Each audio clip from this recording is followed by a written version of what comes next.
बाप की जरूरत। बाप घर के लिए कुछ भी करने को तैयार रहता है। उसकी मोहब्बत और देखभाल हर लम्हा अपने खानदान के लिए होती है। बाप के बगैर घर सूना सूना लगता है। वो सुबह सवेरे खेतों की तरफ निकल जाता। तेज धूप हो या कड़ाके की सर्दी, बारिश हो या आंधी, वो कभी पीछे नहीं हटता। घर वापस आता तो कपड़ों से पसीने और मिट्टी की खुशबू आती, लेकिन उस खुशबू के पीछे एक सुकून छुपा होता।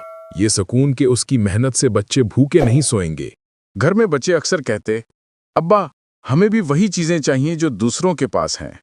बाप हल्की मुस्कुराहट के साथ जवाब देता, बेटा तुम्हारी ख्वाहिशें मेरा कर्ज हैं, एक दिन जरूर चुकाऊंगा। दिन गुजरते गए। वो कभी अपनी जरूरत के कपड़े नहीं खरीदता, पर बच्चों के स्कूल की फीस और किताबों का बंदोबस्त सबसे पहले करता। जब कभी बीमार भी होता तो अपनी तकलीफ छुपा लेता, लेकिन बच्चों के सामने कभी कमजोर ना पड़ता। बाप की जरूरत। बाप घर के लिए कुछ भी करने को तैयार रहता है।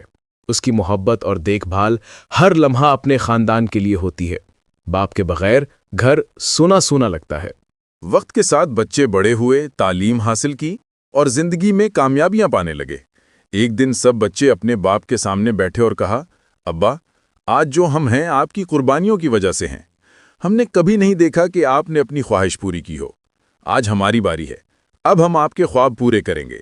ये सुनकर बाप की आंखों में आंसू आ गए।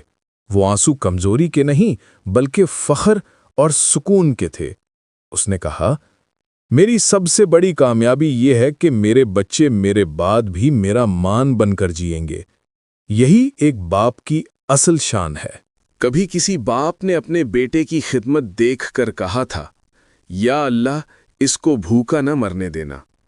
और कभी किसी ज़ईफ बुजुर्ग ने, किसी मोहताज ने तुम्हारे एक निवाला देने पर दिल से दुआ दी थी, और वो दुआ आसमान पर कबूल हो गई।